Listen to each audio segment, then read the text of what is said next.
«Молитва ласточек» на самом деле одно из самых значимых литературных, скажем так, произведений для крымско-татарского народа.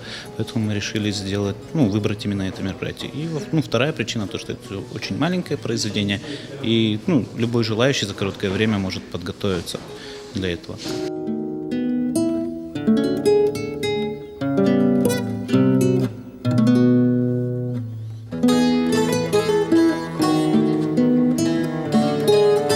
Меня, конечно, этот рассказ очень впечатлил. В нем ярко выражена проблема еще с тех времен